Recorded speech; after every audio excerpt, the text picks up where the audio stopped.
Hey guys, it's Glenn from glenscarcollection.com, and today our top 10 cars of the year continues with the Ferrari FF. Now you've seen number 10, this is number 9. We're going to go in order with number 1 debuting on Friday, December 30th. So vote for your top 3 cars below. And what's not to like about this Ferrari FF? You have a V12, you could take your whole family with you. Watch this video all the way through to see why I like this car so much. And subscribe and hit that notification bell so you won't miss this top 10 countdown.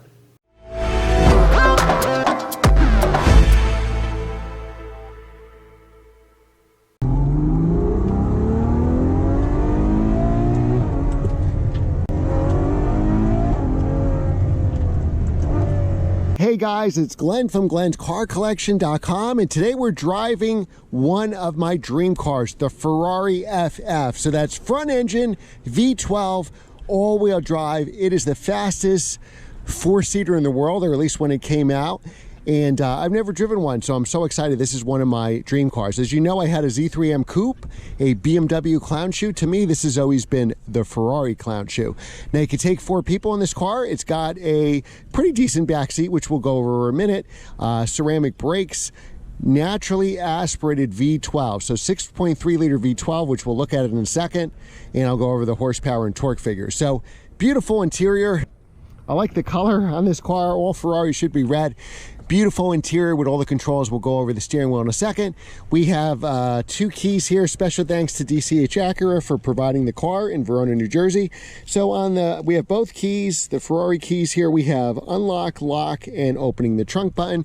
We also have the gas, which I'm sure you'll need a lot with a V12, and opening the trunk here. But the reason you want this car, forget the 4 seats in the all-wheel drive. The reason I want this car, and we'll do the engine latch here, is that engine. No turbos here. This car was only built for 5 model years, 2012 to 2016. It shares some parts of this V12 engine with the Enzo. You have the 2 air boxes here, V12, 6.3 liters. I was thinking Viper for a second. And gorgeous, gorgeous engine. So this qualifies, I think, as a front mid-engine. So here is the front axle. So you should see the entire engine, not the air boxes, but the entire engine is behind it. So this is a front mid-engine car. 651 horsepower, 504 foot-pounds of torque. Only made it to a dual clutch transmission. That engine, like, this is the car you bring in Cars and Coffee and show everybody that engine. This is the reason you bought it. So let's use the key and look at the trunk. For a hockey player like me, this is the perfect car, and I think you'll agree. If you don't play hockey, maybe you play golf or something, I would assume I could definitely fit my hockey bag in here for sure, and I would assume you could probably fit 2 sets of golf clubs as well. So let's take a look at the back seat. It's a very practical car. Ferrari made this car, so maybe you had an F458 and F430 as your fun weekend car. This would be your daily driver. You got a home in Aspen, you got a home in Switzerland. This is what you would drive to the ski slopes and take your kids with you. Now I'm 6 feet tall, 180 pounds. I don't know if I'm going to fit there, but watch this. So when we access the back seat, it automatically slides the seat forward. Now I could definitely get in. I don't know about leg room. You probably want kids who are 12 and under, 12 and under, to sit back here. I'm not going to fold that seat up. Ooh, but it's actually pretty comfy, and except for my size 13 feet, if you had smaller feet, I could probably fit back here. You have the whole roof here is glass, and it's tinted. So it gives you, even though it obviously less headroom because it has to sink down for that sunroof, it does give you a more airy feeling down here. All right, so you even have air conditioning controls down here, so pretty cool. And actually a good view at the back, not too bad at all. All right, so I'm not gonna let this close on me because I'll never get out. I played hockey last night, so I can barely move. All right, so now we'll have this go back so I can sit in the front, and let's go over the rest of the car before we take it out for a spin. Love this steering wheel here. This is just amazing. I love how it says FF, so they know you bought the expensive one. Now here, unlike the F430 we just drove, you don't put the key, actually you do put the key in and still press the engine start button. So it's the same way. All your controls here, you have your shocks, your lights, signal left and right, so it either will be canceled from the turn or you press it again. So you don't do left and cancel right, you hit left again to cancel it. Now here you don't have a race mode. Essentially race mode I guess would be ESC off. You have sport, You have comfort, and then you have wet, and then you have the ice and snow mode. You have all your HVAC controls there, front and center. So what we're going to do is I'm going to start the car just because it's really hot in here so we get the air conditioning going. Let's listen to that V12 fire up. All right, turn the key to get the accessories on, press that engine start. Oh my, oh my. All right, so we'll get the air conditioning. Okay, so we'll just shed off the parking brake there. Parking brake is to the side. The window controls are actually here if we want to have the window. Remember, this car has tinted windows, but the tint's not too bad. You can easily see, no problem. I love your vent controls are right here. So you go into reverse, you press R to get into reverse, and that gives you the backup camera. Unlike the F430, we didn't have a backup camera. It's beeping because we're in reverse. So now to put it in drive, we're going to press auto, and then we press the right paddle just like the old Ferraris to get in first gear. Now if we want to drive in automatic mode, it says auto right under that one. If we press it again, now we are in manual mode and have to shift for ourselves. The red line's 8,000 RPM. We have ceramic brakes on this car. We actually got a full tank of gas. Tim, you're spoiling me. 2 cars in a row with a full tank of gas.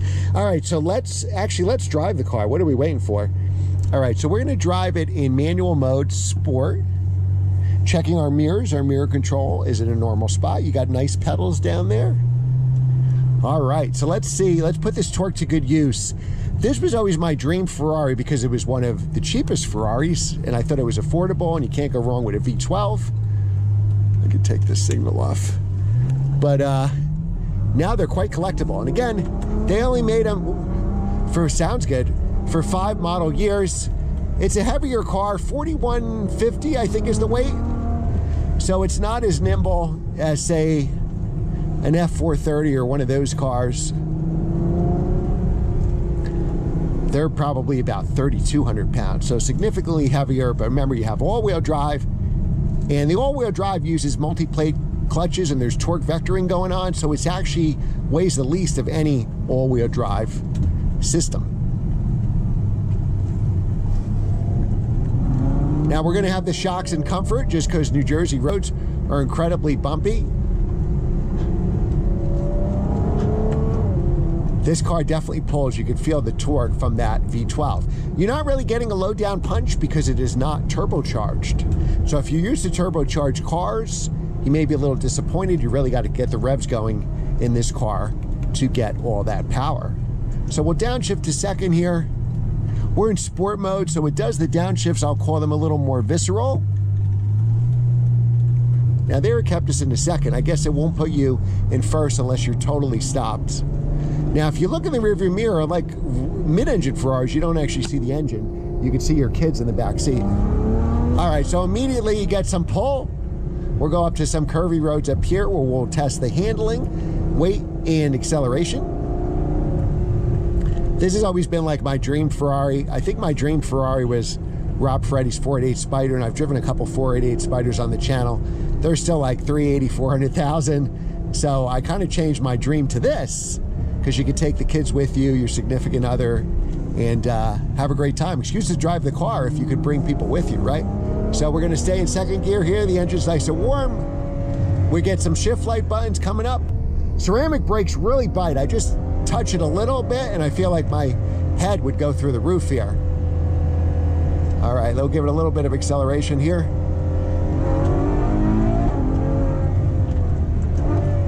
And the gearbox, just amazing how good it is. Wow. Now here's a good place to test the weight. You know, the faster you drive this car, the more it hides that weight. All right, because those turns were so much fun, we're gonna do them one more time. We got this little Lexus slowing us up, so I'm gonna give a little bunker here, where he's gonna keep us slow the whole time. This is why you have to do the turns more than once. All right, so far, you know, you feel the weight, 4,100 pounds, I believe is the weight. I want to do a little acceleration here. So you do have an 8,000 RPM red line.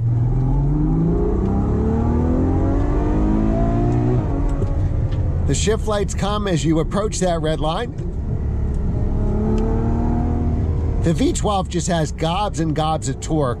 651 horsepower, 504 foot-pounds of torque from a 6.3 liter V12. Now, I've been on a V10 kick lately with the R8 that I bought. But believe me, if I had the money, I'd be on a V12 kick. And a V12 Ferrari would be very, very high on my list. This is sort of a dream car for me.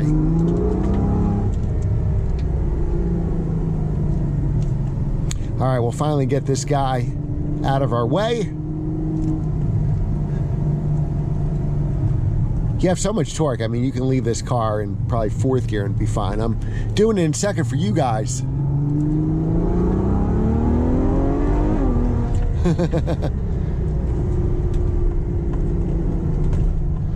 This engine just pulls.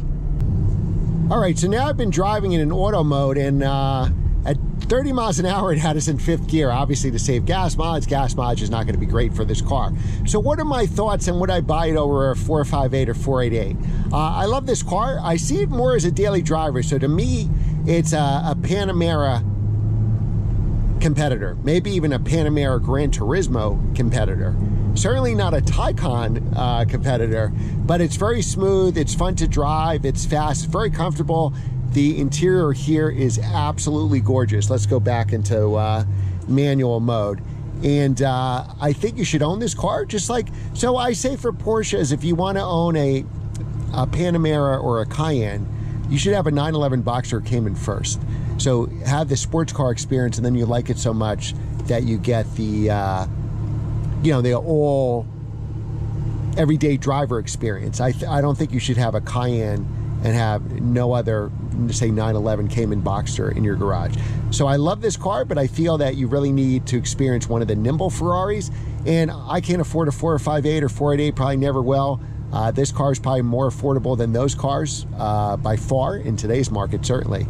But remember, this car was $350,000 brand new, so as an investment, I think it's going to be a good investment.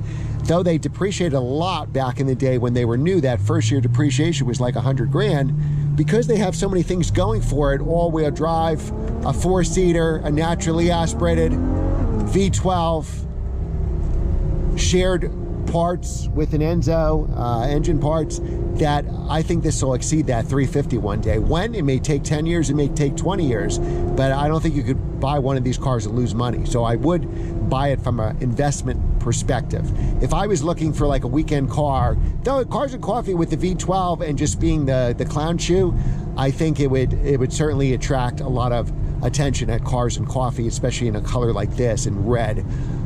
If I was going to buy it as, say, a Sunday morning, like I do Sunday morning drives, it probably wouldn't be the best car for it. It's more, to me, of a highway car or an everyday car. So for that reason, I would probably take an F430 or 360 or something like that I could drive every day, even a 308, 355 if I can afford the maintenance. But this is a fantastic car. I'm so thrilled I got to drive this. Special thanks to Tim at DCH Acura in Verona, New Jersey for providing the car. You guys, you watch this far, you should be a subscriber. Hit that notification bell. I do 2 to 3 videos a week, and you'll miss that third video unless you hit the notification bell. Like and share this video so our channel can grow, and always leave a comment below and comment what car you want me to review next. Thanks again for watching, and I will see you next time.